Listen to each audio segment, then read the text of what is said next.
I don't empathize or sympathize with any of it. It's because I'm a robot. My heart's not actually real. It's made of Apple parts. Apple parts? Yeah, cell phone parts. Oh, man. So you only got like 2 years left on that Yeah, shit. exactly. We're going to have to take it in and try to use the warranty, but the warranty's expired. They're going to sell us the Chris Hart 3S. The next one, the next upgrade of Chris. Has a 4K camera in it. Does it make you mad that you were built in China? Yeah, a little bit, yeah. Does it make you happy that you were American built parts. in a sweatshop? Yeah, not American parts. I feel like that's something Chris would be like, yeah, that's pretty cool. Yeah, it's actually pretty neat. See?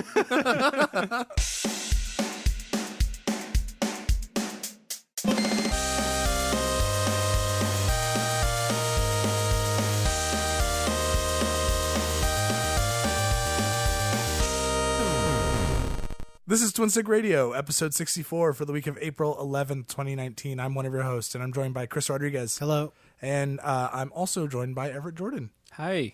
How's it going? Oh, it's going great. How are you doing? I'm doing all right.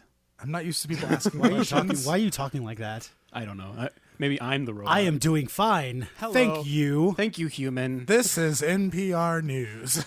I don't do this much. It's like those YouTube guys. We've had this discussion before, but it's like YouTube people that start a sentence like this and just keep going down in their tone, and then they stop. Mm-hmm. And the next sentence goes, and then they keep going, and then they stop. We're not having the chills discussion again. Nobody actually speaks like that. Nobody. Apparently that guy does. Well, sure, maybe he does. Yeah, that's how he makes his money. Yeah. Maybe no Justin this week. Maybe we have a big night at D&D, and so I wanted to scoot us back an hour so that we had a little bit more time to get shit done. Because the first hour of every one of our D&D sessions is everybody fucking around, so we got to allow time. Trey does not leave any room in a D&D session for 7 friends to mingle before the D&D session. Well, see, now there's plenty of time this week. We got a whole extra hour. No, Trey's ideal night is going to start at 6, end at midnight, and nothing but D&D. Yes, you're not right. I don't know. I think the way that I play D&D is sort of a side effect of an addictive personality. 100%. Because I can't just play D&D whenever I want.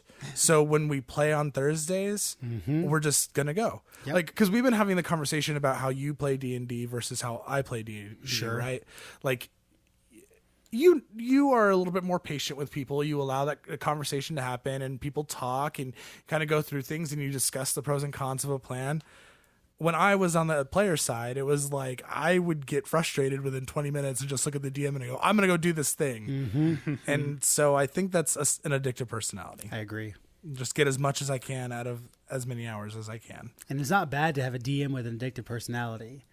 Just be ready not to be able to like I said. And it's not that Trey doesn't allow people to mingle, but like if we're playing, and I've noticed this lately because you really want to get to the crescendo of this, right? It's been like 20 weeks. When we're playing and we kind of get out of game and kind of start mingling with each other, you get like super annoyed Trey face. And then people see it and they're like, oh, I guess we'll stop talking. In my defense, I don't like I've gotten good about not being an asshole.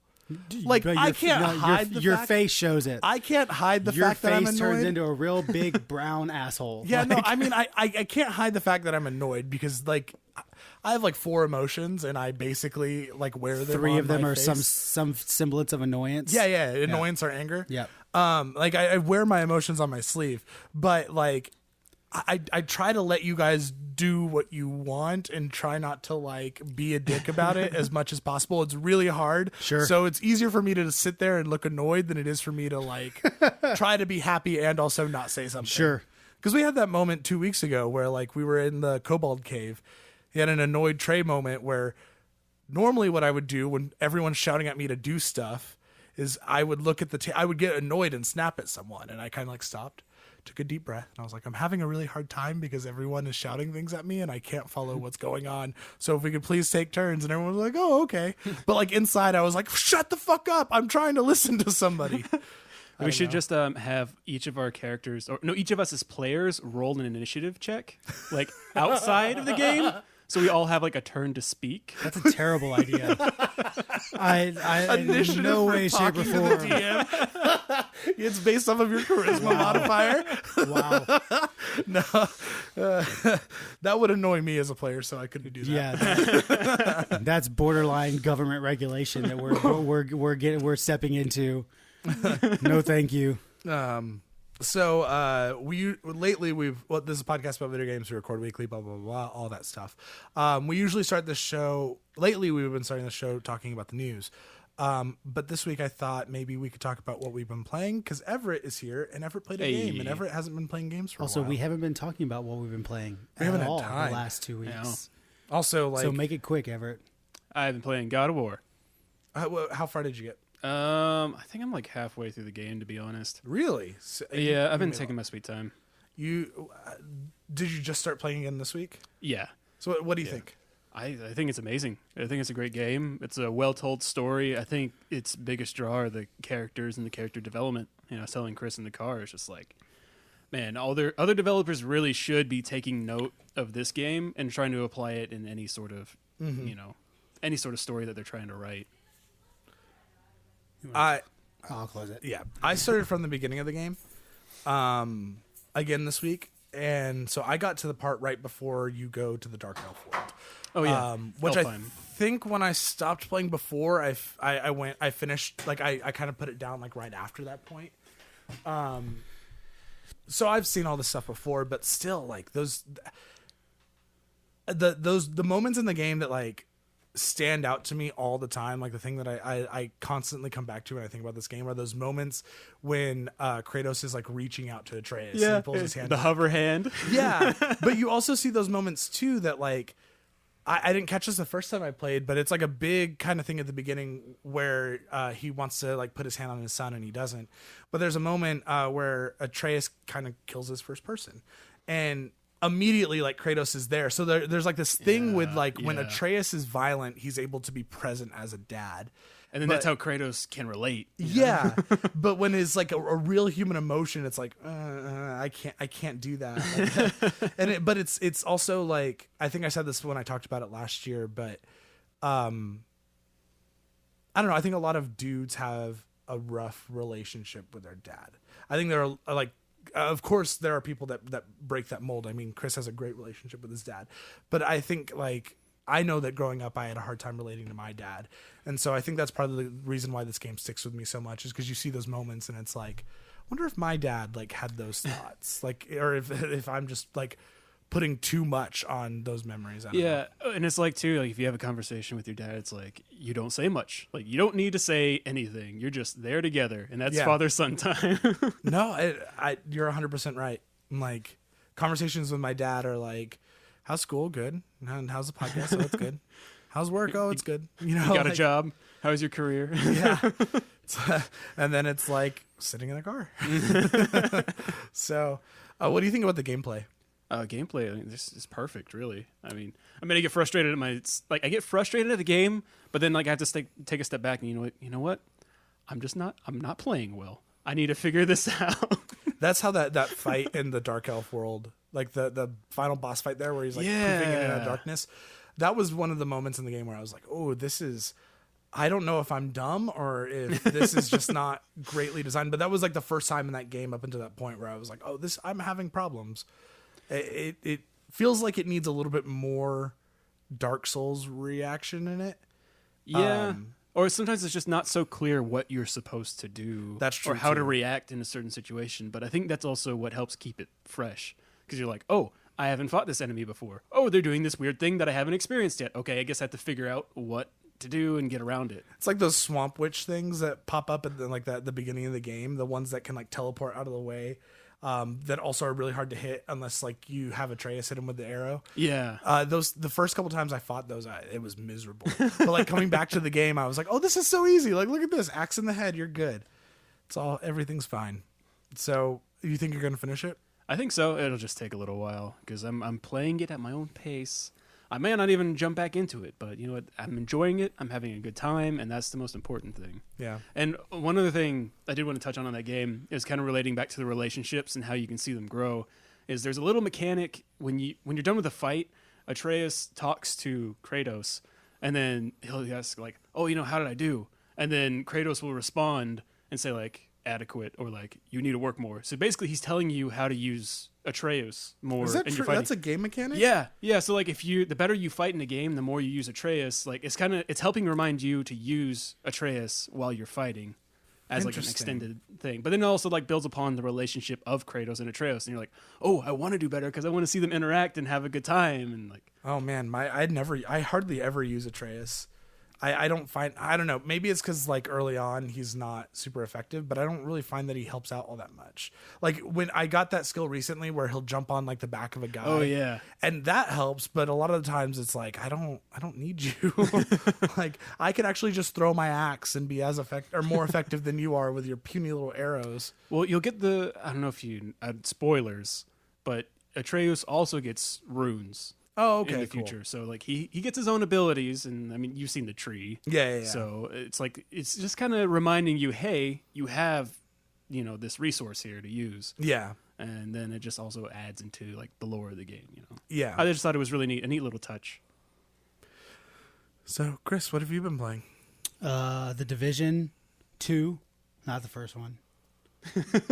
And Elder Scrolls Blades. How's Elder Scrolls Blades? It's fine. I've played it a little. It's fine. It's a mobile game. It's Elder Scrolls Mobile. I mean, there's not much more you can ask for. It's fine. It fills the void of poop time. Sure. Yeah, I think it definitely feels the like holy crap, I've got to poop and I might be here for a few minutes. This is a good game to spend a few minutes on. So, do you think it's the harbinger of the downfall of AAA games, like people have been writing No, about? because it's not a AAA game. It's a mobile game, and it acts just like a mobile game. Acts just like every other mobile game. Doesn't feel like Elder Scrolls at all. Aesthetically, sure. Yeah. No, yeah, I agree with that. Yeah. From like the Combat- 2 hours I've played. Yeah, combat wise, it's a little weird. Like it basically just lines you up with the enemy, and then you have a shield button where you can bring up your shield, and then you have like a time based mechanic. So as soon as you touch the screen, a little circle starts to fill, and if you can let go of the screen when that circle fills, you get like a crit hit. Oh, so kind of like a Pokeball throw or something. Yeah, like that. kind of. But then sometimes there's enemies that you have to wait till they get closer to you before you can hit them. So there's a little bit of mechanics in there. Magic is in that, which were really cool. The magic's neat. You ever magic a bar and then you just touch the button to activate magic. It's not bad. It's everything that you would have. It's everything that you would have thought an Elder Scrolls mobile game would have been. So yeah, I think it's fine. I think it's fine for an Elder Scrolls game. And no, I don't think it's the harbinger of doom for AAAs because again, this is a mobile game. It's a free game that everybody can go download, and it acts literally just like a mobile game. I guess then where's the paid mechanics in it? I guess you can buy gems, which are your exchange currency, your premium currency, and you can use gems to speed up the time it takes to open chests you find in dungeons. So like you go do a mission, you can find a chest in a dungeon. Most chests are like wooden chests, and they take 5 seconds to open. So it's real quick, open it, get a few things. But then they have silver, gold, epic, and maybe legendary chests. And each one, it's timed before it opens. So you can press a button that says open, and then it starts counting down in real time. Even when the game is closed to open it, and those give you better rewards. And you can use gems to speed that time up, so you don't have to wait at all. So it's like a time-gated loot box. Yeah, that's essentially exactly what it is. Okay, And the loot box is just shit that you get in game. Gotcha. Weapons drop from there, green, and there's a color tier system in this game. It's like every other RPG. White, blue, green, purple, and then orange are the best weapons you can get in game.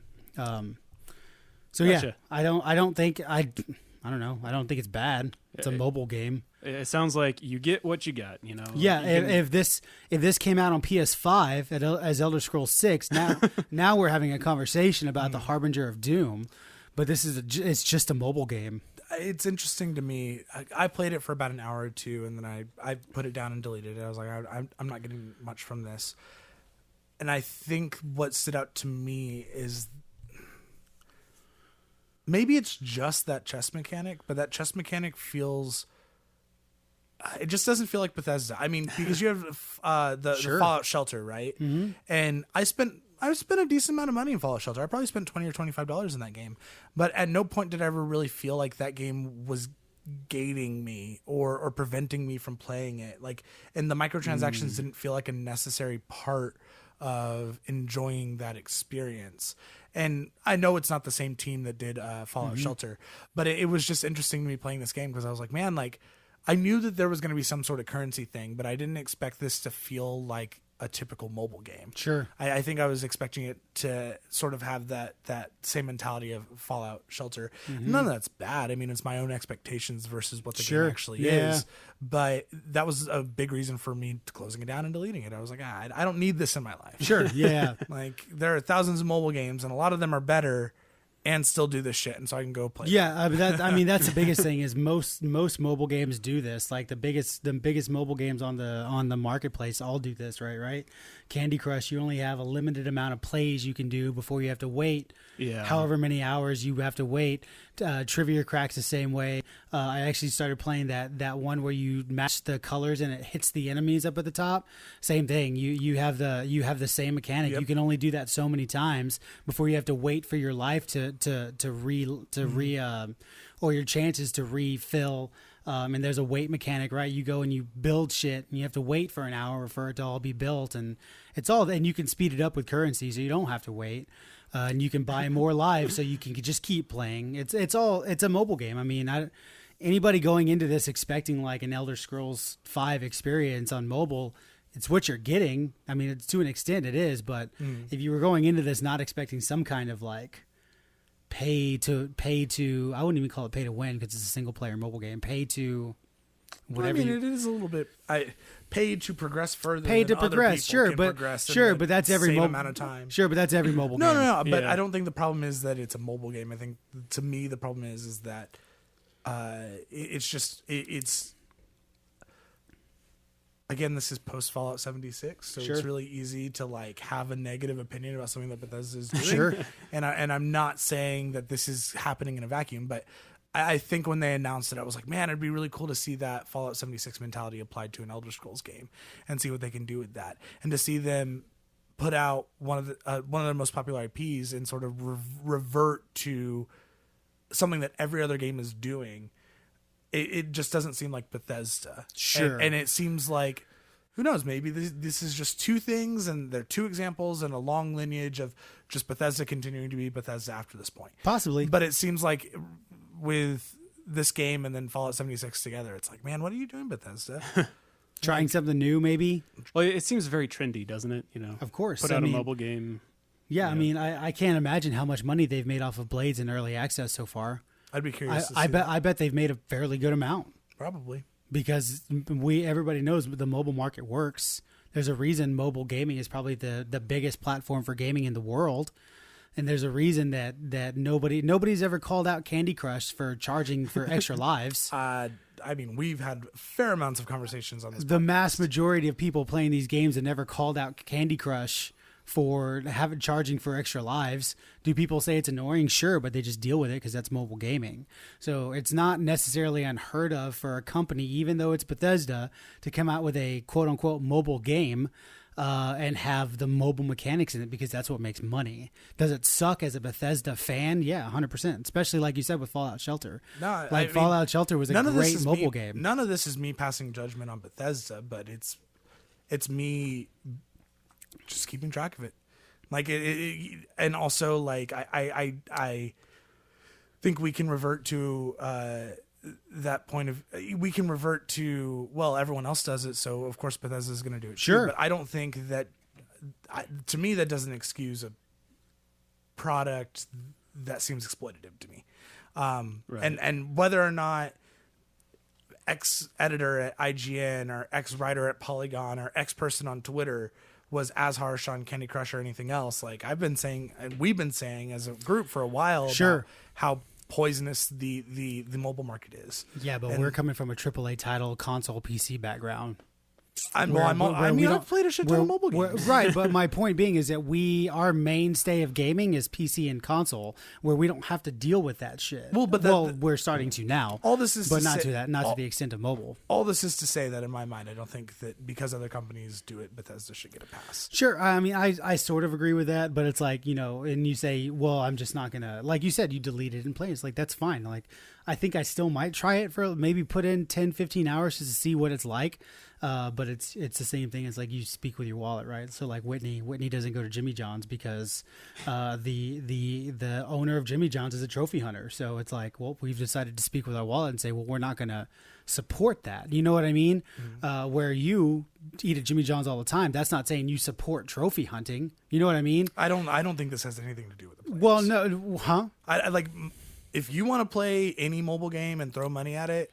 Like, that is your choice as a consumer. And sure, I have no right to judge you as a consumer. Sure, and that's what I'm saying. My problem is my point of my conversation, the way that I'm thinking about this, has 100% to do with Bethesda, because I think you have a company that made millions of dollars off of a mobile app that wasn't as exploitative, and sure, they can potentially make more money using an IP that honestly is probably more popular than Fallout. 100%. Everyone has played Skyrim. Yeah. And all that is well and good, but like I think that as a consumer, and me talking about the 4 Bs, the best game developers all start with B.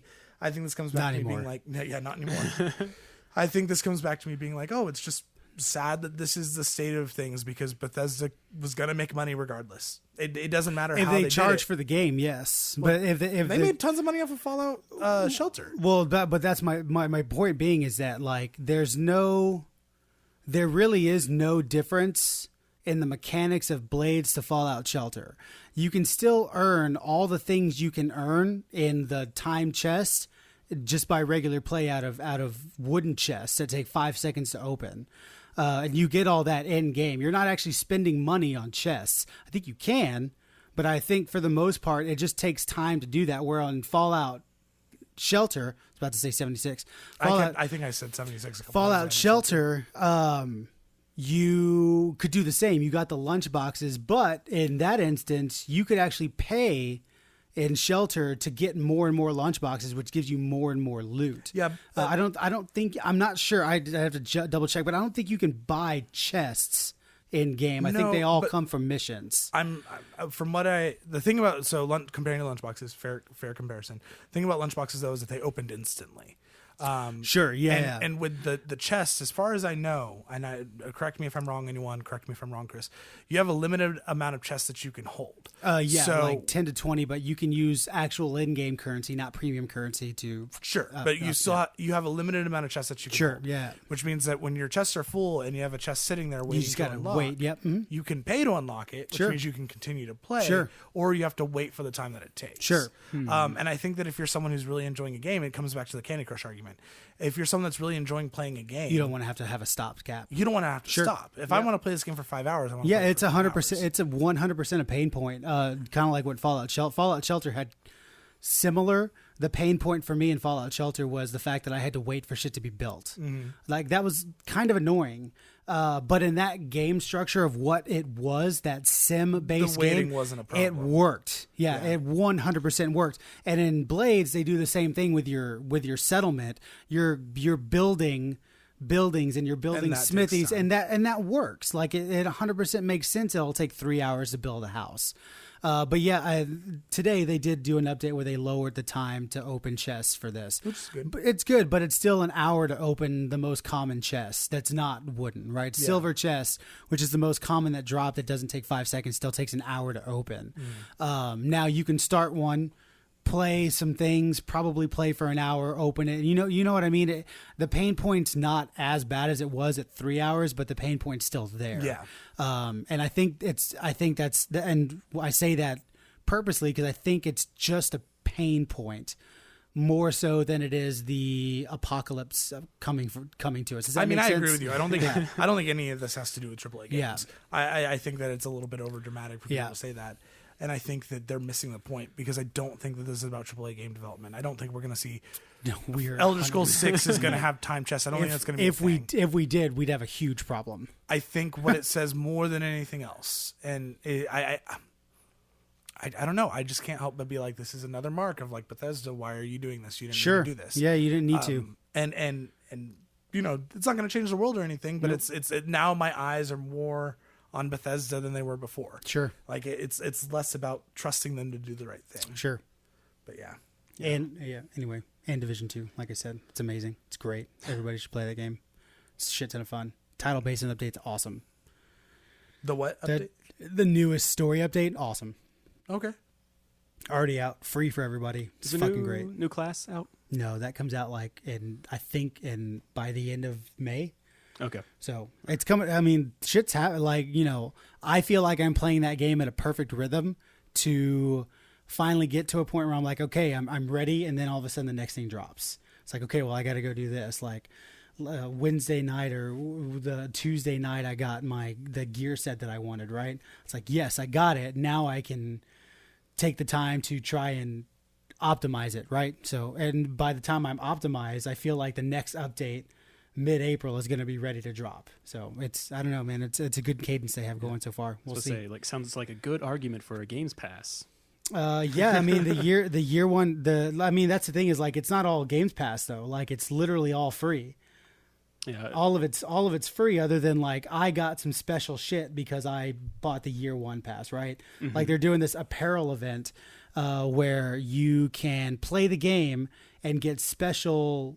Here we go. Special loot box keys in game that open up cosmetic loot boxes, and you can get cosmetic stuff, and it's, you've got like 21 days to open 30 things, which is 1,000% doable because I was able to do it without spending any money.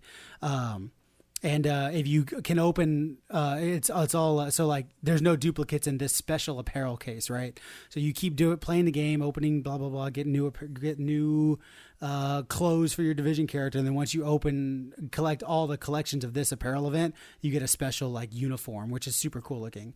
But at no point, I'll preface by saying I hate the idea. I don't like this. I hate loot boxes. Period. Mm-hmm. But they don't feel so restrictive in this game because you're always working towards something. You can't get a duplicate, and there's not so many things in the loot box that there's no chance in the world that you're going to get the one thing you want, right? Mm-hmm. Overwatch. I just want the fucking pumpkin reaper skin. Yeah. You could play for hundreds of hours and not get it because number one, there's duplicates, and number two, there's so much shit in Overwatch loot boxes that there's no telling that you're ever going to get it. So I think they're handling it really well. I wish they weren't in it personally because all cosmetics in Division are linked to loot boxes, which really sucks. But I think they're handling it better than most people do. It's okay for something to suck. Sure, yeah. But also doesn't take away from the game. Yeah, but also not like give it a 6 out of 10 because one aspect of it is not exactly. what you want it to be. I don't know. I really wanted that beanie in Division, so you know. Yeah, but then you see that they're, like I said, they're handling it well because like there's a lot of cosmetics that you can get in these loot boxes, but there's also a shit ton of cosmetics that you can find in the open world. Mm-hmm. They're not anywhere near as cool looking, but there's still cosmetics that you can get out in the open world just by looting old apartments and looting trash boxes. And I found some during the beta. Yeah. So it's good. The story update, like I said, this is free and it's fucking great. Like if they keep this up, this whole year is going to be great for Division fans. Yeah. Let's get into the news. We have a couple of meaty things on here this week. From Software's Sekiro Shadows Die Twice has sold 2 million copies in just 10 days. Revealed by publisher Activision, this number was achieved between sales on PC, PlayStation 4, and Xbox One. Activision confirmed to IGN that this is sold through to consumers and includes both digital and physical sales on all platforms. Activision also revealed that Sekiro was the most viewed game on Twitch on its launch day, with over 631 million minutes watched during its launch week and 1.1 billion minutes watched within 1 week of release. I feel like that number, the Twitch number, would have dropped significantly since then. Probably. I mean, I was on Twitch last night looking for Borderlands streams, and Sekiro's pretty close to the top, but it's not number one. That's interesting. I never thought. I mean, I don't watch Twitch a lot, but I always thought Twitch was like more of the PvP based games, right? I don't think people really enjoy watching PvE games on Twitch. I could be wrong. Well, for Dark Souls specifically, I think there's a big like speedrun culture around it, right? Sure, but mean- are we speedrunning Sekiro already? Probably. Sekiro looks like it's pretty close to the top, and it has 16,000 viewers right now, almost 17,000. I think that there's a big community of people that watch other people play From Software games. Yeah. Like, because if you go on YouTube and look at like Let's Plays of like Bloodborne and shit, you have some of the like more popular Let's Players on YouTube are people that exclusively play those games. And I think that comes a little bit from people not being able to actually play them. Like that conversation we had last week. Like God of War is never going to be at the top of Twitch because you can just play that game. You can put it on easy and sail through it if you really want to see the story that bad. But with like From Software games, I think people like watching it because there's an elegance to seeing someone that's really good at that game play through it. Sure. Or someone really bad, like watching the reaction as they play through it. Yeah, like that. I mean, IGN has a series called Prepare to Try. And it's basically like someone who's really good at these games is trying to teach someone who's bad at them to play them. Sure. And that's a shit ton of fun to watch because it's fun to watch incompetence. Sure. However, though, like that one in particular, you're watching for the personality more than you're watching for the game. Yeah. Not me. I'm usually watching to see someone be bad at it to make myself feel better. So you're watching for, but that's again, you're watching for that personality. You're not watching someone play Bloodborne. No. You're watching somebody be really bad at Bloodborne. I can't speak to everyone. I'm watching to see someone be bad at Bloodborne. Right. Yeah. I Like don't I said, care you're who watching it for that is. personality. You're watching for that personality. Like if you're a Twitch streamer and you're streaming Sekiro and I don't even know how to say it right, Sekiro, and you're just sitting there not really doing anything, not really paying attention to your chat bubbles or whatever it is, that's not a good, I don't think that's a good streamer. A good streamer is playing the game, but you're watching it. You're not watching that stream because of the game. You're watching it because of that person in the little bottom right-hand corner. That's how I understand Twitch personally. I think From Software are the games that break those rules. I think that, yes, I think there are a lot of streamers out there that Ninja could sit down and play God of War and he's still going to have 1 million people. Sure, watching yeah, it, because right? they're watching Ninja. They're not watching God of War. Exactly. Yeah, right. But I think that there are a lot of people like me out there that will watch someone play those games just because you're not going to play it. And it's fun to watch people play those games. But I think From breaks that convention because you're right. If you look at the games that are like trending on Twitch right they're now, all PvP they're all stuff. PvP Yeah. or multiplayer. That's what I thought. So, yeah. Also, Activision, like, hey, we sold all these things. They're just dumb. Yeah. Activision's ready to tout their big dick always. Well, and it's not. This has nothing to do with Activision, which I don't think they realize. Of course they don't. They're It's like, "This is look at about what we us." did. No, Yeah. this has 100% to do with From Software. From Software could shit and put it in a game box, and people would still buy it. Oh, 100%. Yeah. Troy Baker will not be returning as his Tales from the Borderlands character Reese in Borderlands 3. Troy Baker was at Supernova Melbourne when he was asked if he would be returning as Reese, who is one of the two protagonists in Tales. Why did I put that twice? No. There's a reason. Who was one of the two protagonists in Tales from the Borderlands and who also appeared in the Borderlands 3 reveal trailer. Baker responded by saying, quote, "I'm sorry to break it to y'all, but that isn't me," end quote. He went on to confirm that there was a possibility he was going to reprise the role, but once he saw the trailer, he realized that he had been recast. Baker further explains, quote, "I really want Gearbox to know if they're going to bring back characters from Telltale's Borderlands, it should be the people who originated the characters. They shouldn't just recast willy-nilly, because as a fan, that matters to me," end quote. Gearbox Software CEO Randy Pitchford has claimed that Troy Baker was approached to reprise his role as Reese, but turned it down. Responding to a fan on Twitter, Pitchford said, quote, "I was told by the audio director that he turned it down. Fortunately, with how Reese appears in the game, I don't think that actually matters at all." End Oh, quote. man. Also, I'm just Who do you floating this out there. Randy Pitchford is a fucking liar, so don't believe him. I was going to say, who do you believe? Right. The actor or the CEO/director of game? Who has a history of lying? I don't know. I mean, I don't know. I don't care personally, but I don't believe either one of them. And to be honest, it sounds I like just- Randy Pitchford's like, well, I asked some dude if it Yeah, was okay. I think actors are like musicians. You just unless you see them do something, you have to take their word at face value. I really believe that. On one hand, Reese is one of my favorite Borderlands characters. I love Tales from the Borderlands. And it is a bummer for me to not see Troy Baker come back. Also, let's be honest. Troy Baker's a great voice actor. However, his voice as Reese could be replicated by any other Yeah, voice yeah, actor. I mean, it's basic like it's white not guy. it's basic white dude. It's not hard. So- Nolan North could do it. But all that being said on my end, like this wasn't a big deal to me. People get recasting games all the time. And Yeah. someone made a really good point that Gearbox doesn't really work with union workers or Sure. union voice Yeah, yeah, actors, yeah. which is fair. They have a right not to do that. Yep. The part of the story that bugs me is the fact that like just Randy Pitchford. I just don't. Well, believe you're him. just going off the assumption that he's lying. I'm going off the assumption that he's lying because he has a history of lying. Sure, but like I said, if you take it at face value, it's like, well, who do you believe? Like they could both be lying Yeah, but like for all we know. It could literally be anyone else from Gearbox that spoke up. The audio director could have gone on Twitter and said, actually, we approached him and he turned it down. And I probably would have not cared either way and been on the Chris side of, if someone's lying, it doesn't matter who's lying because this doesn't matter all that much. Yeah. It's just, Randy Pitchford is so afraid of criticism that he will say anything possible to deflect the criticism away from him. And I think it would have been simple enough for him, A, not to say anything because a lot of people don't trust him, or B, just to say, hey, this is the circumstances. We don't work with union Sure. voice actors. We couldn't work with him. Sorry. I think more importantly is the last line of, with how Reese appears in game, I don't think it actually matters at all. So, which could be backing up your theory that Reese has succumbed to the Jack mind control that he was exposed to in Tales of the I hope so. Borderlands. So I don't know if it'll be the Jack voice actor, but it might be somebody trying to like merge the Jack voice and the Troy Baker voice into one. Or it could be the Jack voice actor trying to imitate Reese. Sure, yeah, something to that effect. Which, like, to me, that entire news thing is like, I care about the story more than any person working on this game. I just don't like Randy Pitchford. Sure, I just don't like him. Yep.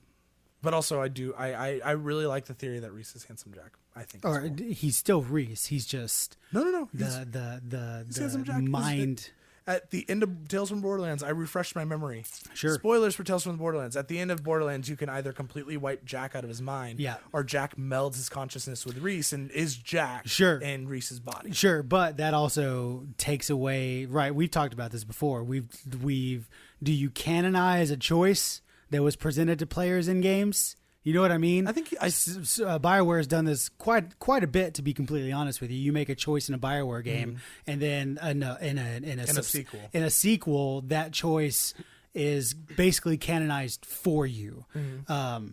I think they can. It's their story. They can do whatever they want, but that's a pretty big choice to canonize. I mean, for me, the finish of the game, I deleted Jack and kept Reese. sure, But also, it would have been a cooler story if you didn't do that. it would have been a cooler story. Yeah. But also, like, I think I would be more upset if they did that in the next Dragon Age game or the next Mass Effect game, because those games are all about choice. But Borderlands as a series isn't about choice. Sure. And there has to be a canon ending. Sure. I mean, Reese is in the game, so there is a canon ending. Sure, I agree. Well, yeah, I agree with that. And so, like, I would rather them just make a choice, and I would want them to go with the one that's going to present the cooler story options. Also, Jack kind of has a lame ending in Borderlands 2. no way, man. He dies in glorious freaking loot explosion.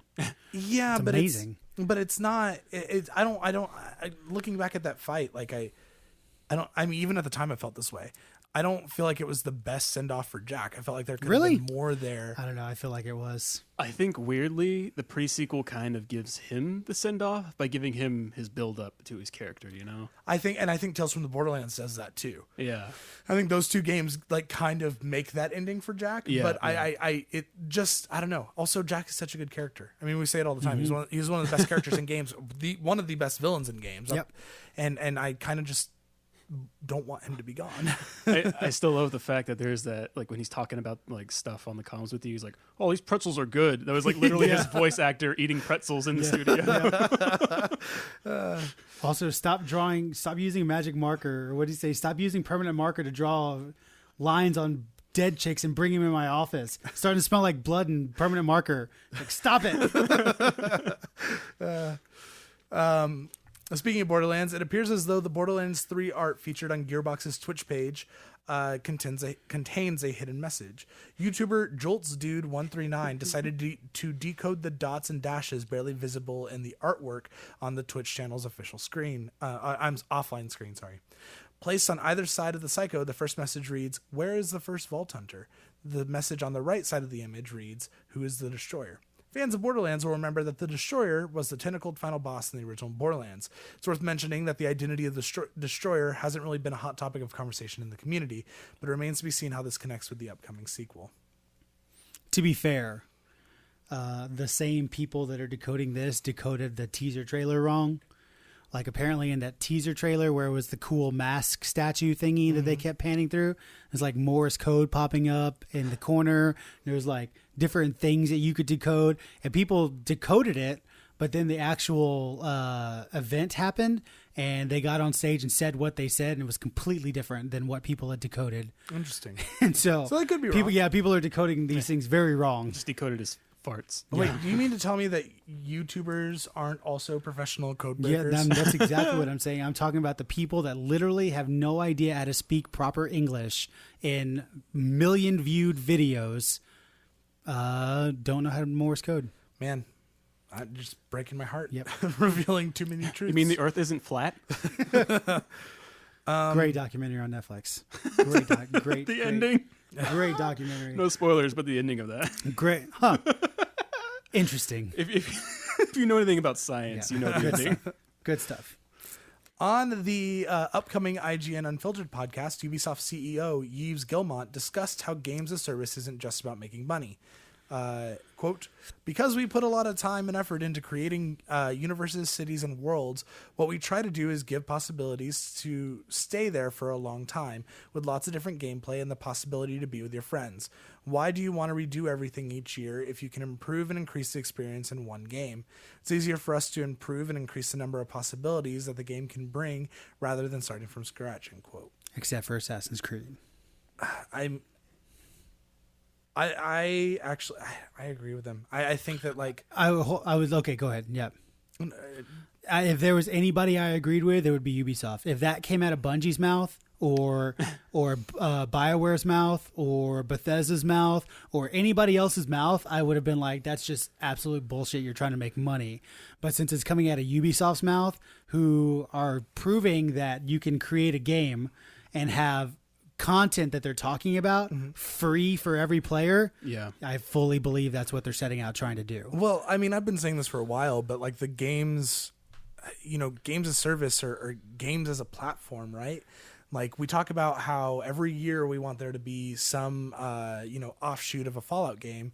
But the reality is that Bethesda could just as easily have a small team working on DLC and release DLC for a couple years after launch, instead of releasing all the DLC in 1 year and not supporting a great game for a really long time. I agree. And so, yeah, I mean, I think that part of it comes down to how do you keep people invested in your game, which we'll talk about with BioWare later, is something they're struggling with. But, how do you keep people from selling those games, and how do you allow connectivity? And for me personally, as a gamer, like, if I could play Fallout 4 for 10 years after it came out, I'd be happy. I buy all my games digitally, so Fallout 4 is never leaving my hard drive. I'm not selling it back to anyone. So let me spend more money and experience more of that world instead of having to wait for 20 years for you to put a sequel out. Yeah, but that's what modders are for. They do Bethesda's job for them. Yeah, but That's why Bethesda games on PC. The Utopia you're asking for is basically a Bethesda game on PC. But even when you're talking about PC, right? Because I own Fallout 4 on PC as well. Even when you're talking about PC, there's something to be said about, like, as a gamer, I want the potential for the story that I'm experiencing to have long-lasting effects in the franchise. Yeah. And as much as I love the fact that modders I can agree create with their that. own quests, Yep. I'd rather have canon quote quests. Sure, I agree with that. So But we're not getting that from any company I think except Ubisoft is the except first. for Ubisoft. Well, didn't Bethesda try and solve that with their creative studio?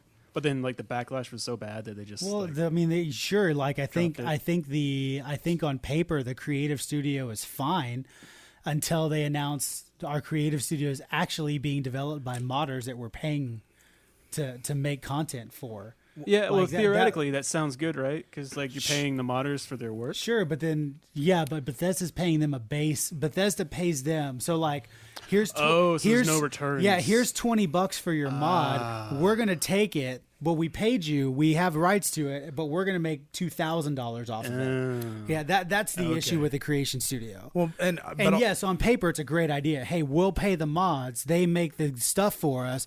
Bethesda proper can work on more things while the mods And hopefully they get their make royalties. the game better. Right, exactly. But that's not how the Creation Studio works. well, I mean, the Creation Studio, they have their own built-in, basically mod package, so that they can curate the mods a little bit better Sure, instead yeah, of letting yeah. some third party do it. But as far as the creative studio goes, they don't have story content on it. It's all skins and weapons and stuff. yeah, different actual weapons, not just skins, like made model things by modders. So like it's not even like they're supporting the community's Yeah. ability to Yeah. add in quests and stuff. Yeah. Yeah, and that's the thing is like I said this when I played Assassin's Creed Origins, which was 2 years ago now. Wow, that was 2 years ago. When I played Assassin's Creed Origins, I said if anybody got the quote unquote idea of a live service game right, I thought it was Assassin's Creed. I thought Ubisoft nailed the live service thing because every week there was something new for a player who paid the base $60 for a game. Every week there was something new for them to do in a single player experience that kept them coming back for almost 6 months. And now we have Division, and now we have hopefully Beyond Good and Evil 2. We have the next Assassin's Creed franchise, which Assassin's Creed Odyssey is still being updated consistently every week with something new in a single player game. Next up, I think we have Watch Dogs. Yeah, well, hopefully Watch Dogs Rumored to 3. be in Yeah, London. yeah. Hopefully Watch Dogs 3 will be another type of game like this, where you have a single player experience at paying the base $60. There is content to be had for the next 6 months to a year afterwards, and if you would like to pay more, you get more. And I think that's a great live service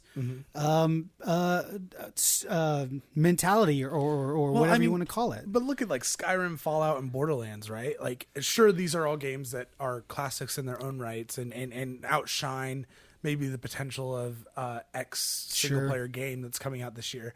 But those are games that like people buy the shit out of the DLCs of those 100%. games. And a lot of people would just like more. No one needed the pre-sequel. It's great that it exists. Sure. But like they just as easily could have put out more DLC for a couple years. I mean, Skyrim, I remember how sad everyone was because there was that whole rumor that the next DLC after the Dragonborn DLC was going to be like about snow elves. Oh, and yeah. all that. And then it never came. And then it never came. And Yeah. they're like, we're done. And I just, I don't know. I would throw money at that. I would. So Skyrim came out in November of 2011.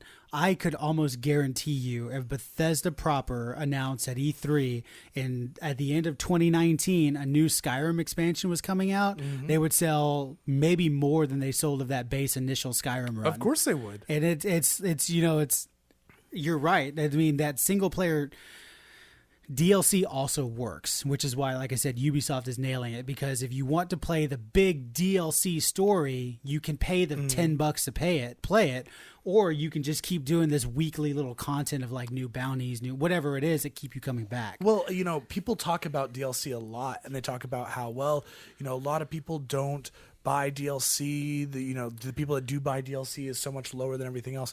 The problem with DLC isn't that people don't want to buy it. It's that there are plenty of companies in the 360 and PS3 generation that took advantage of the DLC model and released crap stuff and burn out their players. Or especially took advantage of making player versus player content locked behind DLC walls. Exactly. Which is just separates your audience completely. And it burnt people out. But those good experiences, I mean, look at Elder Scrolls Oblivion. Sure. Had an awesome expansion. I agree. That people bought. Before, and people wanted after to play. the horse armor. Yeah. I mean, Dragon Age Origins had a great expansion. Awakening was awesome. People that love these games want to come back and play that stuff. And yes, maybe initial sales on DLC might not be as high as you want them. But guess what? If people are still playing your game for 5 years after it came out and you release a $100 Game of the Year edition with all this DLC in it, it's going to sell. Yeah. I mean, you see that with the Handsome Collection and the Borderlands remaster. And that's the thing, though, is those it's the companies that deliver the DLC that you're paying for, right? So like Dragon Age Origins Awakening was a $40 expansion.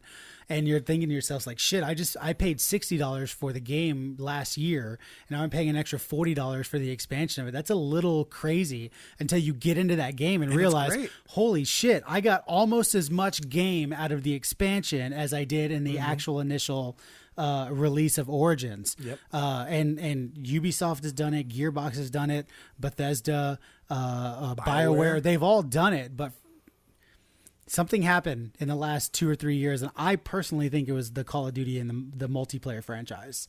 Multiplayer franchise is very much, there's a group of people that will buy everything. Call of Duty guys, they will buy everything, and what it does is it segregates the audience, and the vocal minority or the non-vocal majority doesn't speak up. So the game developers are like, well, we made tens of millions of dollars off of this DLC, we can keep doing that and under delivering, where games like Dragon Age Origins, Mass Effect 1, 2, and 3, Borderlands 1 and 2, all these games that did deliver aren't, selling 10 millions of copies like Call of Duty is. I think that there's a reasonable argument for, started with Call of Duty, but I think Destiny broke AAA games. Yeah, actually, you're probably right. It might have been Destiny. I think Destiny broke AAA games. I think they created a world where everyone needs to have a multiplayer games as service thing that gets people playing, and I think you have companies like Ubisoft that are doing it responsibly, right? Sure. Like Division doesn't take away from what Watch Dogs 3 or the next Assassin's Creed are going to be. Right. It's influenced those games positively because they're being supported for longer amounts of time. Sure. But then you have someone like EA who is trying to put out a game like Anthem, a rushed game that needed more time and that honestly like kind of couldn't figure out its BioWare thing versus its Destiny thing. Sure, yeah. I think, a little bit different of our argument, but I see where you're making the correlation. Yeah. And so, you have these single player experiences, and I mean, but look at Bethesda. Sure, that was going to be my biggest thing. I think Bethesda. That was my original one. Yeah, Fallout 76 is a perfect example of a game company that had a formula that worked, and I mean, you got to have some respect for them for trying something new. Except they didn't learn from other game companies. They just tried what they thought was going to work, and it doesn't. Well, and you just I love Whitney to death. She plays the shit out of Fallout 76. But it is, to me, watching her play that game, and I it's really hard for me to. I fail at holding my tongue a lot, but I have to not say things around her because I don't want to make her feel defensive about it. Everett, the maximum amount of storage that you have as a character is something like 500 pounds, right? Okay. No, it's it depends on your strength score. Like her strength score is at 4. Okay, so and I think she has 190 or 210. She can carry 250 pounds. Yeah. And how much can you store at your base? It's not in pounds, it's in items, and I think you can store 600 items at your base. Okay, cool. So her base is completely full. And mind you, the way that Whitney likes to play games is she goes and explores and she collects everything whether she needs it or not. I watched her play the other night. When I started watching her play, she had 800 pounds of crap on her out of 250. Her base is completely full. Sure. And over the course of me watching her play, she picked up another 600 pounds of thing. Now, this is not a problem that has ever existed in Fallout, right?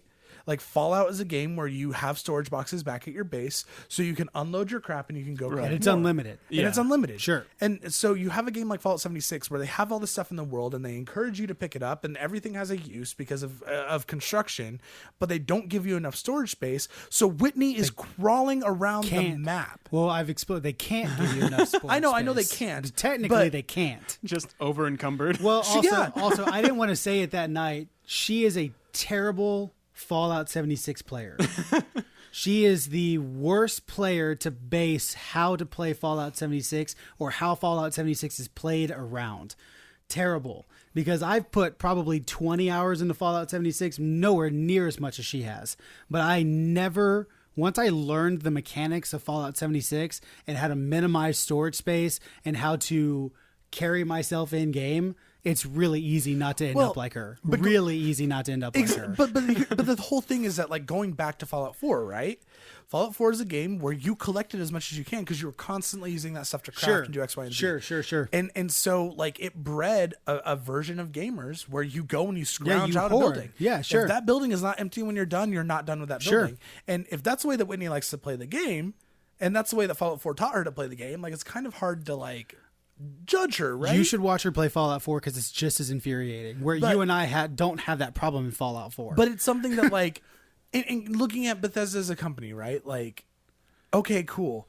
So I get that you have to do storage space for economy reasons, no, it's literally like server reasons. server reasons, Yeah. whatever. The the technical aspect is not there for millions of players to be able to store all these things. They don't have the memory for it. But you would think that rather than just try to copy and paste the Fallout 4 gameplay, You would think. that they would take that into account when developing the game. Because if you physically have no way to hang on to thousands of items, then why would the game encourage you to pick everything up? Sure, you would think, but they don't because that's yeah. And again, they don't even need Fallout 76. People have made multiplayer patches for Bethesda games. They easily could have dropped in a multiplayer patch for Fallout 76 and just let you Fallout 4 and let you and Whitney run around in a world together, Sure. and it would be just fine. And you don't have to think about all this server shit. 100%. But no, like- I couldn't agree with you more. Make a brand new game that tries to exploit this Or- Destiny business model. Or just get your fucking parent company who made one of the best MMOs on the market to make a Fallout MMO. Yeah, I don't know. This I'm getting. Again, it's all about, hey man, as a musician, I've tried things and it didn't work and it sucked, and so I moved on. Right? As game developers, I'm sure there's some sort of again, there's a whole business side to this where you probably can't just be like, let's just try this new thing, right? But I would assume BioWare and Bethesda had been making the same games for so long. As development companies, they wanted to be like, hey, let's try something. And then, of course, the business side got into it. And it didn't. It just doesn't work. It's like if the Foo Fighters all of a sudden decide, hey, let's try auto-tuning. Yeah, 100%. Yeah, like, hey, let's try playing, 80 synth. Actually, the Foo Fighters could probably pull off 80 synthwave. Anyway, it's one of those things. It's like you have to give them a semblance of respect for, like, hey, you tried to get out of your wheelhouse and you tried to make something new. And hey, you know what? Great job, guys. Good job. Let's just go back to making your games. I mean, but also like, game developers aren't stupid. Of course they're not. I'm sorry. Like every game developer that has ever worked on a bad game and done an interview about it said, and they've known. Sure. they say during the interview, like, I know we made a bad game. Sure. You spend like 5 minutes watching someone play Fallout 76 Sure. and you're like, why am I thinking about this? And Sure. you didn't. And the 2 years are probably like 3 months of development for this Sure. game. But that's also the developers, not the business side. That's the devs, right? They know. The devs at Anthem, they know they made a shitty game. They know what happened. They know, but there's forces above them that they don't get to influence. You know what I mean? Removing Anthem from this, Yeah. I feel like Bethesda, if anyone can get away with maybe taking a little bit longer to work on their game, Sure, it's possibly. probably Bethesda. Sure, possibly, but nothing's gonna. I I mean, mean, they created ZeniMax. sure. I mean, like, I ZeniMax thought exists. No, yeah, you're right. ZeniMax exists because of Sure, Bethesda. sure. So, like, they are the upper. I don't know. I'm getting mad for no reason. You are getting mad for no reason. Sony's PSN ID change feature has gone live. The online ID, you skipped the. Oh no, you didn't. I'm just kidding.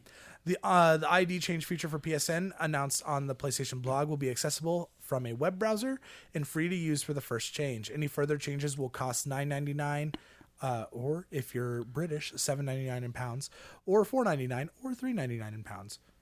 For PlayStation Plus members, it's worth noting that there is a caveat involved in the name change process. While quote the large majority of most actively played PS4 games support the feature, end quote, games published before April 1st, 2018 may not be compatible with the new online IDs. Playing these games may mean that you still have to use your old username, and there's a chance that you could lose access to DLC. Sony has put together a list of tested games and released it on their blog. It's a really short game that there's like major problems. It's a very short list. I think like maybe 10 or 12 games, and they're games like Sonic Racing League. Mary They're, Kate, yeah, Ashley they're Olsen not adventures. games that you should worry about. Man, Games that you should worry about would have been like Destiny 1, Division, all those like those games where like the things you do matter to your character. None of those games are part of this problem, which is nice. It's a shame that they're kind of getting their shit together with this now, because I feel like they could have gotten away from that jump from PS3 to PS4 of kind of being like, well, you know what, we are revamping PSN and we're making it better. Sure. And part of that means that your PS3 purchases have to stay behind, but that's okay because the vast majority of you didn't buy online games. We apologize for the inconvenience. Did you see the reason they April 1st? No. So I guess they've been planning this for a while, of course, right? They started instructing, so it's all on the game developer now for Sony, and probably not for Xbox, but it's on the game developers for Sony to build their game around this infrastructure of Sony that lets the name change go through. So that's why any game made after April 1st, 2018, where that caveat for game development was put into place. That's why it's after that date, which I thought was interesting. So it's like it wasn't, and it's not the game developer's fault. Any game made before April 1st, 2018, it's not on the game developer. It's on Sony. Yeah, it's 100% on Sony. But it's just interesting that it was like after that date is when they started saying, "Here's the code that you need to work around." Well, and whatever it is, It's the second quarter. yeah, exactly. well, and if they had just done this, oh, thank you. If they had just done that between PS3 and PS4, they could have gotten away with a lot. So she printed something for me. Oh, okay. Yeah. So yeah. Anyway, change your name. I tried to change my name, and every single variation of Short Change Hero I could think of is taken. Every single one. That sucks. How? Because you're famous. No, no. How though? Like, how often do you hear the name or the phrase Short Change Hero in a video game basis? Never. It's from a band that is not well known at all. You know, like it's well to be fair, it's the same. It's the name of the song at the beginning of Borderlands 2. But if you were to ask somebody, hey, do you know the name of the song at the intro of Borderlands 2? They'd be like, no, I have no idea. It's a cool song, and I'd recognize it instantly. Was Ain't No Rest for the Wicked the first game? Yes. Okay. And that's the same band. It's a band called The Heavy, and they did Short Change Hero as Borderlands 2 intro.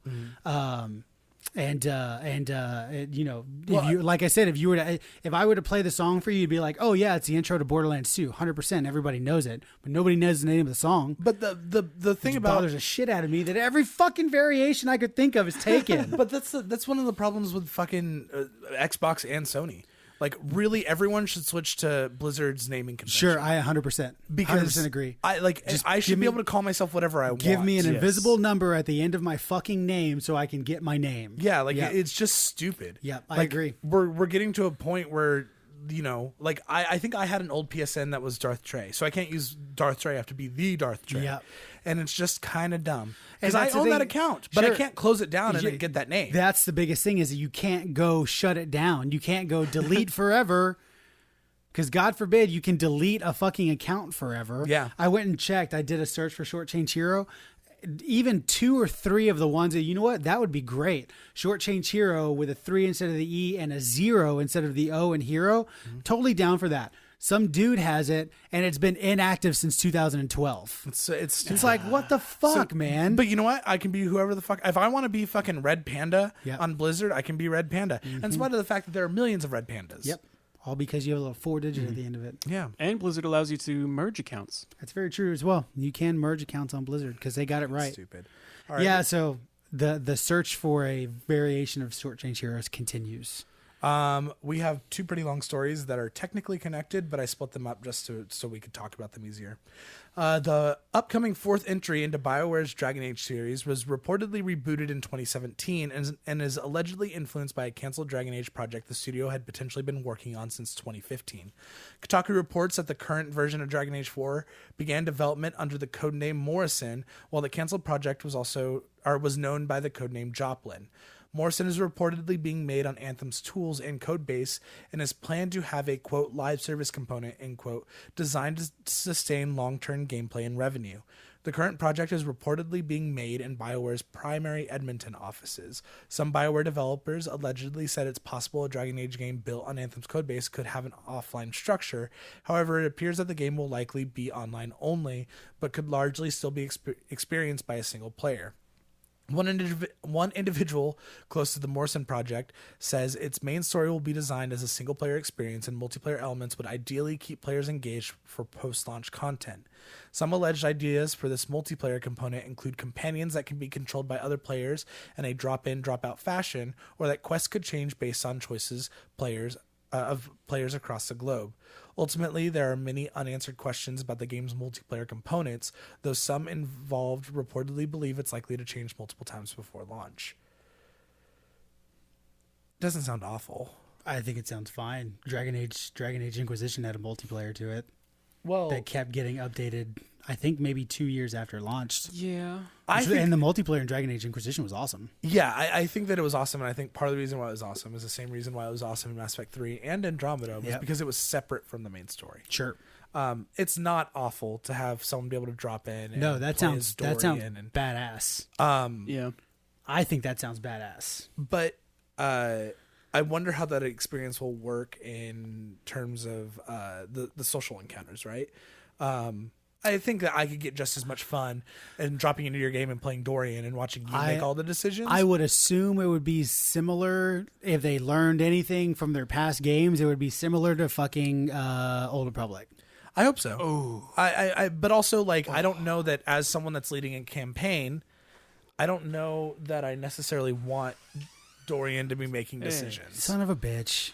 It was going great. You can't have your mic back. And now Justin's here. That's fine. I can just sit in. No, actually, you can take it. No, you're good. everyone. Justin's here. And so, why is everybody coming in while we're recording?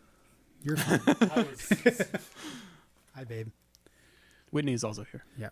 Keep talking. But anyway, as someone who's playing my own story, I don't necessarily know that I want Dorian to be making decisions in my game, right? Well, I mean, it's not like Bioware's going to be like, now somebody's playing as Dorian it's not like they're forcing you to do that. No, but like, the choice is there. If you were like, hey Trey, let's play together, I'd be like, yeah, that's really cool. But if we were playing together, not that I think you would actually do this, but I think that like you could easily fuck with me by being like, oh, what decision did Trey make? I'm gonna make the opposite. Now we have like the die is rolling and it's in Chris's favor. Sure, and like now the fucking demons are invading the world and eating everyone's face. Like I said, if they're smart, they're not going to let something like that affect a single player game. They may give me the choice to say something. And it's just a branching dialogue for just Dorian, but it doesn't affect your story. Does that make sense? Yeah. Or like I said, if it's a choice, if it's like, hey, I can import my Dragon Age character into your game, and we can go through the story together. There's a vote system, right? Like there's 4 people playing this game, and the dialogue wheel pops up, and you choose it. All 4 of us choose an option. It's like Old Republic, and then a random die of 1 to 100 is rolled. Whoever gets the highest gets the dialogue choice. Well, and like looking at I love that system, by the way. Old Republic was a shit ton of fun because of that. Looking at why am I blanking on the name of this game? The game that we all played at the beginning of the year together. Divinity. Old Republic? Divinity. There we go. No, he didn't play that with us. Yeah. But looking at Divinity, right? Like part of the thing about that game was like it was fun to play with people and like make decisions. And when I was like, hey, we can save the Butter girl. Or actually, her name was Butter. We can in say that Butter, fight, and we can make her a girlfriend, and then Justin kills her.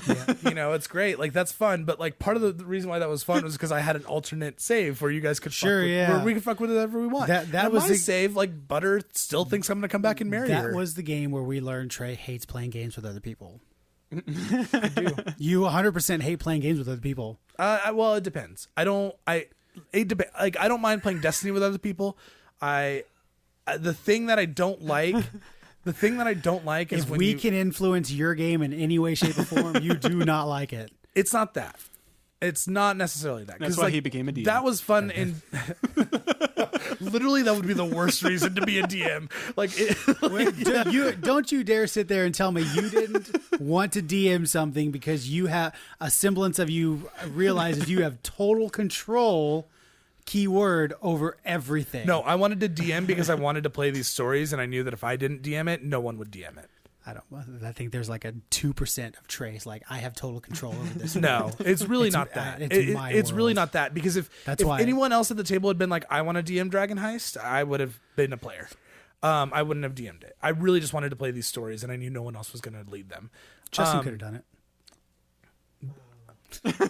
I don't mind playing games with other people. I don't like playing games with other people when there's a story involved, like in Destiny. I don't like it when people talk over cutscenes or over things because I want to hear that. Sure. But like in Destiny, I love it when we're not playing a story and we're just fucking around. Like that's totally fun. Like the Old Republic is a great example of how story-based games are way more fun with other people, because the decisions that you make aren't like game impacting, right? Because you basically do the same missions over and over again. It's just a dark side, light side point thing, right? So it's like we did that Flashpoint where it's like, do we save the engineers in the shuttle bay, or do we open the shuttle bay door and make our job easier, right? And I think Justin said save them. I might have said save them, and everyone's like, no, fuck them.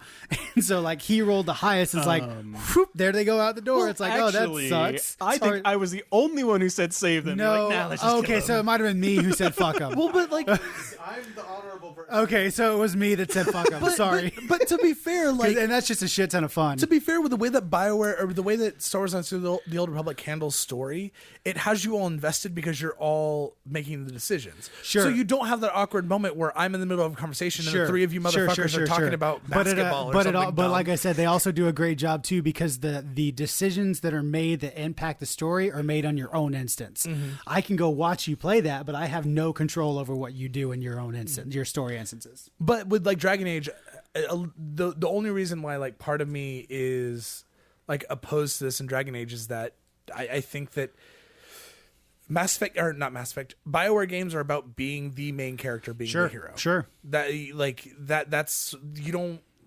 And we've talked about this before. Games that you're just a person in the game versus the lead character. BioWare always touts that their fourth pillar in game development is story, and you're the person driving that story. Like Inquisition is great because I'm the Inquisitor, and my connections have everything to do with that. So I don't know. That's why I liked Origins better. I liked Origins because I wasn't like the end all be all Grey Warden, and I knew I wasn't. You were. I was important, but I was not the end all be all because there's Grey Wardens all over the place. It's just in that space and time, I was like Duncan's apprentice. And when Duncan they kill everyone. Then when you're Duncan the most dies, important character in the game. Yeah, but you're not the most important character in the game. You are, the most important character in that game is probably Alistair or Morgan. Which we were talking to I was talking to Everett about this, about Red Dead Redemption. That's the reason I loved Red Dead Redemption so much, is because you're playing as Arthur Morgan. That is the player character, but you are hands down not the most important character in that game. Well, and I love games that put me in a player character that don't make me the most important character. I would disagree with that in Dragon Age Origins, but you're 100% right with Red Dead. And I think, was it... Because in 2 in Inquisition, you're Hawk. Arguably, Hawk might be one of the most important characters in general in Dragon Age. Well, I think you still talk about the Legend of the Grey Warden, right? Yeah. But you're never, sure. But like when you look at Bethesda games, right? Bethesda games are always better when they're telling stories about you just being an observer in the world. Yeah, when you're the person in charge of making that world work, those stories don't work as well. Like, because I think that's what deviated with Fallout 4. I think Fallout 3, Skyrim, and Fallout 4, their main story paths are all not great because you're the person that's like in charge of 100%. Everything. Where like in Oblivion, you were Martin's like helper, right? Sidekick. Yeah, you were Martin's sidekick. Martin was the main character of Oblivion. He's the one that turned into the giant dragon. The classic hero. Yeah, he's the guy that turned into the giant dragon. He's the guy that defeated Marunas Dagon. Mm-hmm. You just like sat there and watched a really shitty 3D fight that happened between a dragon and a demon. You did all the hard work. Yeah, you did. You closed all the gates. Yeah, it's true. But yeah, I really love the idea that you're not. Well, yeah. If you love that idea, you probably would really like Joplin. Joplin reportedly, which this is the other Dragon Age game. This is the first one, not the second one. Joplin reportedly began early development in 2015 after Inquisition's Trespasser expansion was finished. With part of Inquisition's team working on Joplin, others moved to Mass Effect Andromeda. Joplin reportedly had players controlling a group of spies Tevinter Imperium, the oldest remaining human nation in Thedas that is ruled by wizards. Choice and consequence were reportedly a major focus, and there was allegedly an emphasis on repeat play, with areas changing over time and missions branching based off of player decisions. Much of the game would allegedly center on heists, and the development team was interested in having players be able to persuade or extort guards using systematic narrative mechanics. A former BioWare developer that worked on Joplin allegedly called the project among, quote, some of the best work experiences, end quote, they'd had, saying that the team was working towards something, quote, very cool, end quote, that was hugely reactive and smaller in scope than Inquisition, but bigger in player choice and depth. Joplin was allegedly put on hold in 2016 when BioWare moved the team to Andromeda's reportedly troubled development during its last few months. Joplin was later purportedly canceled in October 2017, with most of its staff moving on to Anthem's similarly troubled development. That sounds like a badass Dragon Age game, because it didn't sound like it was a sequel to Inquisition. It sounded like sort of like a side story, and it was basically about these people going on heists. It was a much smaller, more focused game, and that seems like it was giving that Dragon Age experience where you're not the main character. But that's not what we're getting. It's a shame. Moment of silence for the Dragon Age 4 that we're not getting. Or just a moment of silence for BioWare. Oh, BioWare of old. Oh man. I would wish that BioWare could do what Bungie could do, but the problem is they could probably figure out a way to like set themselves free of EA. But the problem is with that would be that they probably couldn't take Dragon Age and Mass Effect. Yeah, I don't even think that article from Schreier, I don't think it wasn't EA, it was BioWare's fault. BioWare was the reason Anthem fucked itself. EA put the time constraint there, but that was all BioWare. It was all BioWare. I think that has a lot to do with BioWare, but I also think you have a studio that's mostly focused on narrative games that are given kind of short time to turn around these games, which is what happened with Andromeda. But you also have them being put on multiplayer games. Andromeda, not Anthem. 6 years. I said Andromeda. Yeah, I know. I'm just saying, but not even that was a 6-year development. Then you have them being put on Anthem, which is something that's not really in their wheelhouse. They're also being given an engine that doesn't work for the games that they try to develop. Sure. So while BioWare can have its own problems in mismanagement and all that, I think that there's a certain degree of the way that EA expects this company to run. Sure, possibly. That doesn't play to their strengths. I think I completely agree with you with the engine. EA making BioWare use that engine, 100% agree with you. But from that article from Schreier, I would say 95% of the problems with Anthem came straight from BioWare, not EA. I think, but I also think that, yes, definitely not disagreeing with you. But I think that it also comes down to playing off of studio strengths. Like if Microsoft bought Obsidian and they're like, hey, we want you to make the next Halo game. Maybe. You can't be surprised if Obsidian falls apart because they've never made a first-person shooter multiplayer game that has that high-quality production values. But I would, this is me assuming, I would assume EA didn't go to BioWare and say, make a live service game. I would think BioWare said, let's try something new. Destiny worked. I think we could do it too. My understanding of the situation was that EA went to BioWare. Possibly. I could be wrong, though. Yeah. I wasn't in the room when it happened. Sure. But my understanding was that's what happened. Sure. And I'm pretty sure, like, if I was BioWare, I probably would have been like, well, why not? Like, we can do that. Yeah. Well, that was the whole idea of Mass Effect in the first place, because they were like, hey, we're making these Star Wars games. Let's make our own game, right? You know? Yeah, but, you know, Mass Effect is so... especially Mass Effect 1 is like one of the most BioWare games that ever existed. Yeah. It was them... The hard part for them was creating a universe. It wasn't creating the gameplay because they've been making the same games for years. Except they tried a shooter. And it was weird. It was weird, but it worked. Sort of. Once you hit level 25. Yeah. It's a game... 2 made it work.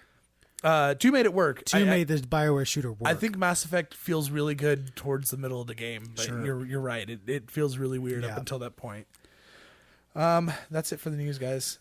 We have 2 quick saves. Octopath Traveler, Square Enix's Nintendo Switch exclusive JRPG is coming to PC on June 7th, which means it's probably coming to PS4 and Xbox One soon.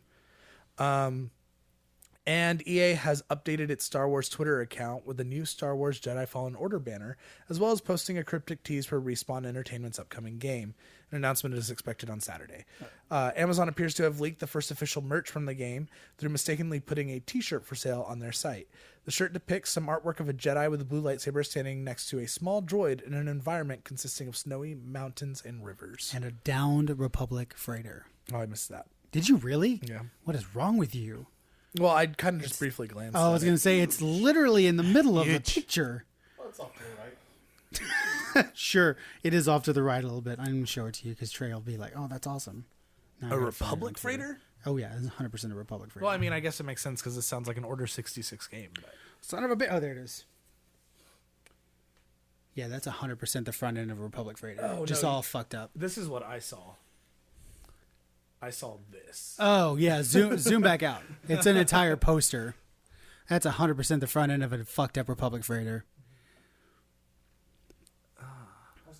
Nope, that's a back end. What an ugly. Is that the? Oh, is it sideways? Those are two engines on the back. Oh, well, don't move the thing. Well, I can't help it. There we go. Those are It's two just like engines. Force Unleashed Like all on over the again. side, and those are the engines. Oh, you know what? I think you might be right. But it Oh looks, no, then that's a that looks like a Clone Star Wars. Destroyer. That looks like a Clone Wars Star Yeah, Destroyer. that's a Star Destroyer then, because of the raised platform right there. That's the bridge. No, you're right. That's the back end of a Star Destroyer. Shut up, Justin. But like looking at it, it sort of like from the front, like sort of looked like a Hammerhead class ship. And then I was like looking at it closer. I was like, wait, oh no, those are engines. Also, the character 100% looks like Luke and Leia from Return of the Jedi. With the weird fucking, with no Return of the Jedi. Come on, Justin! the God indoor- damn with the it! indoor hat. With the indoor helmet and the cloak, the camo cloaks that they wore. I mean, look at that. Look at it again. You look at that and you tell me that doesn't look like the back of Luke Skywalker from Endor in Return of the Jedi. No, you're right. It does. I really don't. I don't think I like that. It's not taking place in post Episode 6 world. I mean, it could. I mean, maybe. Why would I wear an Endor? I could look way cooler than Endor fucking Jedi. Wait, hold on. Oh, repeat your problem again. Okay, my problem. That's not a problem. So you were saying it's post Order 66. That's what it sounds like. Sure, which is probably not going to be all the way past Episode 6 into Episode 7, 8, and Yeah. 9. That's my problem. I want more after fucking Episode 6. And based off of your observations, I was saying it could looks, be. yeah, sure, it could be. And but you said I also think, yeah, my problem is I also think the Endor look is dumb. I think they look stupid. I thought Luke looked cool. Oh no, he didn't. Those fucking helmets look like bowls on their. I don't know. I Dumb. think it was the combination of the helmet and the poncho, Just looks and then so his black dumb. outfit under it. Sure, the Luke Skywalker black, whatever you want to call it, Jedi uniform But that like he the was. poncho was cool on No, top it of was that. not. It was not. I don't cool. know. It's just not cool. In I don't know. any It, way, shape, or form. it has got me thinking though that like my immediate thought when they announced this game was, oh, this is post Order 66. But also like Fallen Order, it could easily be, which I don't think it is. It could easily be a Luke or Leia game where you're going around and trying to, like pick up the pieces of the Jedi Order, and that is not a recently crashed Star Destroyer. That's a Star Destroyer from 30 years Sure, ago that yeah. you're stumbling on. I mean, y'all did see the TIE fighters too, right? What yeah, TIE fighters? They're There's in TIE the fighters. actual poster. There's TIE fighters in the air. Oh, So There you go. Thank you, Justin. That's what I was having a hard time finding. interesting. So, I mean, you're probably right. Post Order 66, but definitely I mean, TIE not. But fighters were not. there? Yeah, but not after. Not after Episode 6. I don't know. I mean, part of the reason I want there to be a good Star Wars game, and I have every hope that there will be. But until I see like the gameplay shit on Saturday, like it's hard for me to be like, oh yeah. until I see Revan in a game again, I'm not going to be happy. Well, you're never gonna be happy. Get prepared to live a life of misery. Seriously. I don't know, man. There's a lot of fans backing the whole make Revan canon thing.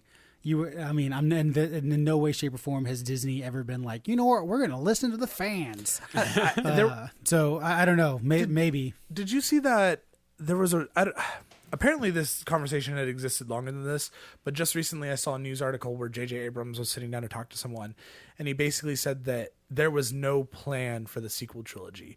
So when Rian Johnson took over and made all those decisions about Rey's parents and Snoke and all that, he wasn't retconning anything. There was no decision there.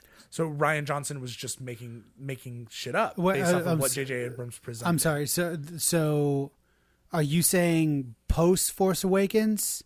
Because Ryan Johnson probably didn't start writing Last Jedi till maybe halfway through Force Awakens. I'm saying that when they wrote Force Awakens and they made a big deal of Rey's parents and they presented Snoke as a character, Star Wars, J.J. Abrams, they had absolutely no idea what any of the answers to those questions See, were. that's just called mismanagement of No one knew where franchises. Snoke came from. Yeah. No one knew who's Rey's parents were. Yeah, that's just called mismanagement of franchise, man. And so the thing about like looking at that is it's Annoying. annoying, but it's also like, how do you have a franchise as prolific as this and you don't even sit down to write like a 10-year plan for it? Well, Which explains so much about some of the things that they've fucked up since to be fair, I think the original ones were like that too. I seriously doubt George Lucas had Empire and maybe even Return. Well, I mean, you have the whole incest scene. Yeah, right? Like, exactly. Like, I don't think that he ever thought that Luke was going to have a sister and it was going to be Leia. But you're talking about a franchise that potentially could have crashed and burned versus $1 billion franchise. 100%. Yes, I 100% agree with you. So You would think as soon as they started filming Force Awakens, at least the main plot points of 8 and 9 were already cemented in stone. well, and you also that's how I would write a Star Wars movie, trilogy. well, and that's what I would do too. That would be my first step, where I'm like, all right, let me think of characters. What is the are main these plot characters? points? Yep. And you look at Ryan Johnson and a lot of the hate that he gets for. I don't think people legitimately don't like for Last Jedi. I think people hate the decisions that he made with the characters. Right? It's so good. It's the best movie ever made, and I'm not even saying that sarcastically. It is my So favorite good. movie of all time. Yeah. And the reason why people hate that movie is because he made a bunch of like executive decisions about the story, which I think make the story better, because not every character needs to be the fucking son of the Force Messiah, right? Sure. Like you can have a good character and not have them have a significant backstory. Sure, 100%. Snoke doesn't need to be the most important person ever, because Kylo Ren is so much more interesting than Snoke could ever be, because he's just an imitation of fucking Palpatine, right? And it's Vader. No, Snoke. Oh, is you're an talking about imitation Snoke. of Palpatine. I understand. Got it. And so it just seems even more unfair to Ryan Johnson that he was like, you know what, I'm going to take this in a direction Sure, that I but think it needs to be taken. But to be fair, then Disney turned around and gave Ryan Johnson an entire trilogy that he's working on by himself, which they gave it to him before they gave him people got mad. 100%. And I could have dripped this, which I probably did, but he is extremely interested in the Old Republic. Could have totally dreamt that article. I haven't seen that, but also apparently I hadn't seen the article from last year where J.J. Abrams was like, there's no direction. Yeah. It's just interesting to me. I just don't understand. So the fact that you have this Star Wars game division that is just falling apart and people can't get excited for the announcement of a new game because we don't even know if the thing's ever going to release. Sure, yeah. All that is to say that, like, at least it's not just one place where Sure. Disney's Well, fucking the poodle. Also, to be fair, Hey. it's really, really hard to get excited about a Star Wars game, period. Because I think we got excited 6 years ago when EA was like, we got Star Wars, we're making Star Wars games. But all we've seen is Battlefront, right? Yeah. I mean, we've seen 2 games. Which were the same game. And to be fair, we've seen a mobile game. To be fair. Well, we've seen 2 games. We saw a short trailer for a game being worked on by Amy Hennig, which is what everyone wanted after Star Wars 13. Which we didn't get. We know is fully canceled. It's just really excited to get. It's just really hard to get excited about a Star Wars based game when the last good one we got was an MMO, developed by BioWare. But I'm like. I also like, there's a bunch of talk right now about the Mandalorian series that's coming out, right? Sure, but that's not a video game. No. Oh, so, okay. I'm Sorry, relating it to a video go game. ahead. And everyone's like, oh, they're going to talk about it this weekend and stuff. But man, like, on top of the fact that you have this mismanagement side of things, right? And as much as like, I will be excited when I see a trailer for it because I'm a fucking stan and I'm going to fall for it. And, Sure, and love 100%. it. Yeah, 100%. I am a mark for Star Wars. Yep. But like in the conversation leading up to it, with all the negativity like around the Star Wars games and then post Last Jedi that's coming from people deservedly towards EA, non-deservedly towards The Last Jedi, I'm just having trouble like getting my Star Wars juices flowing. I think that's a different one. I try, you know me, I try not to let the negativity around a video game or anything get to me as much as it. Actually, I don't think it gets to me much at all. No, I guess that's not true because the negativity that was surrounding Anthem before it came out was just really annoying.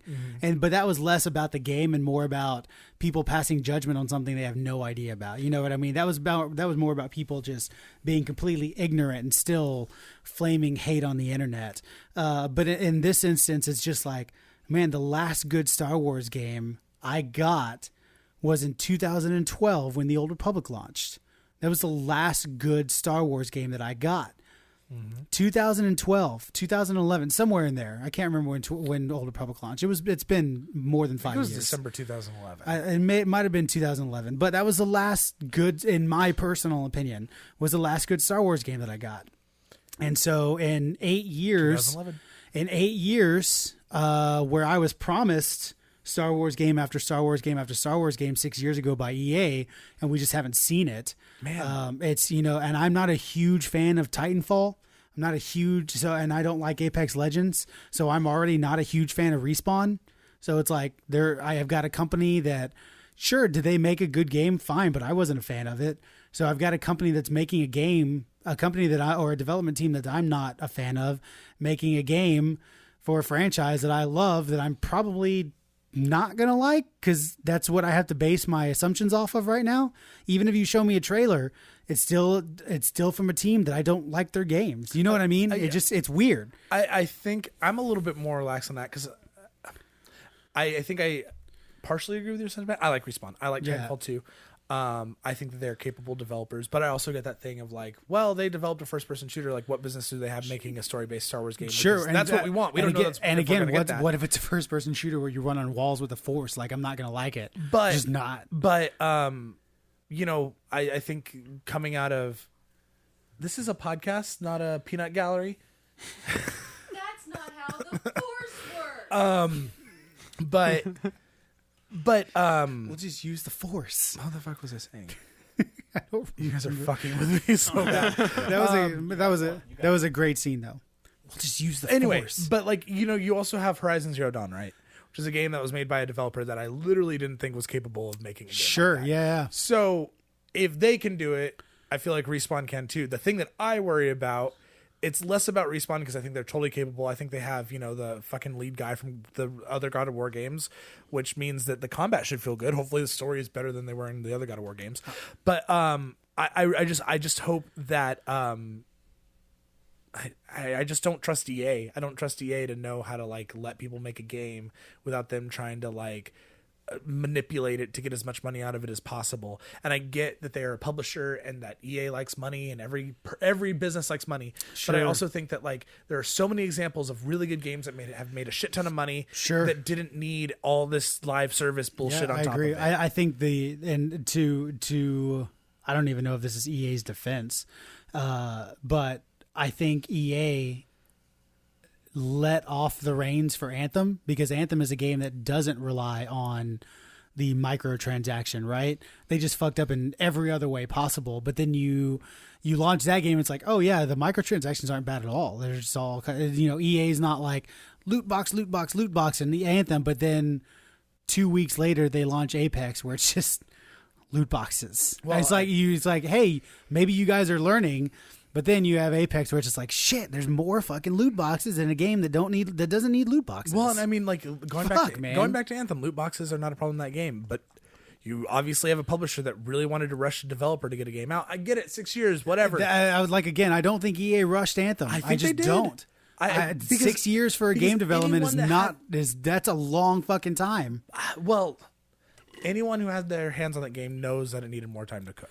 Sure, I 100% agree. But when there's like, but when there's like contractual obligations to meet, like Anthem was already delayed once, and could EA have been like, hey, you know what, contract null and void, make the game better? They totally could have done that. Well, but I get that. It also but launched I don't when think it launched because it was right near the end of a fucking quarter. Yeah, I don't think yes. Yes. Let's, as much as like we can talk about BioWare not handling it, if EA had let it cook for a little bit longer, it would have launched in a much better state. 100%. I completely agree. And so like, and all this is to say that like, but when you are have these decisions Activision's bad as a company? Maybe not. I don't think that a lot of the shareholders would be super upset if EA like was able to monetize this game in a really good way. And that's the thing about millions of dollars. and that's the thing about Anthem, right? We know Anthem sold 3 million copies, and to EA, that's actually probably that's a win.